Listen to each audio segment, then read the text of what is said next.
నన్ను కాపాడండి సార్, నన్ను ఇండియాకు రప్పిండి సార్. ఈ తల్లి పేరు అమరావతి ఫ్రెండ్స్.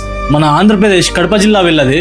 ఈ తల్లి సంవత్సరం క్రితం తన కొడుకును చదివించుకోవాలనే తపనతో బతుకు తెరువు కోసం కువైట్ దేశానికి వెళ్ళింది. లోకేష్ సార్, దయచేసి నన్ను ఇండియాకు రప్పిండి సార్. నా కొడుకు చనిపోయినాడు మార్చి 1లో.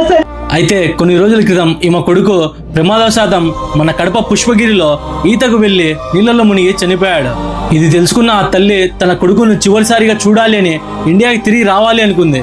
కానీ ఆ తల్లి పనిచేసే సేట్ ఇండియా పంపించకుండా పాస్పోర్ట్ లాక్కొని ఆ తల్లిని కాళ్ళతో కొట్టి టార్చర్ చేశాడంట ఫ్రెండ్స్. సేటు కానీ కడిగితే నేను ఇంటికి పంపి కానీ బూటకాలతో పని చేయమని చెప్పిండ్రు. దాంతో ఈమె ఆ సేట్ ఇంట్లో నుండి పారిపోయి మన ఇండియన్ ఎంబసీలో కంప్లైంట్ చేసింది. కంప్లైంట్ చేసి 1.5 రోజులు అవుతున్నా కూడా మన ఇండియన్ ఎంబసీ ఇంకా ఏం యాక్షన్ తీసుకోలేదంట ఫ్రెండ్స్. దగ్గరగా 1.5 నెలల నుండి ఎవరి సహాయం లేక ఈ తల్లి ఆ కువైట్ రోడ్ల మీద తిరుగుతుంది. మార్చి 2వ తేదీ నుంచి 7వ తేదీ కూడా నాకు అర్థం కాదు. ఫ్రెండ్స్, దయచేసి ఈ వీడియోని మన నారా లోకేష్ గారికి, అలాగే పవన్ కళ్యాణ్ గారికి, మన సీఎం గారికి చేరేలా షేర్ చేయండి. ఇంకా మన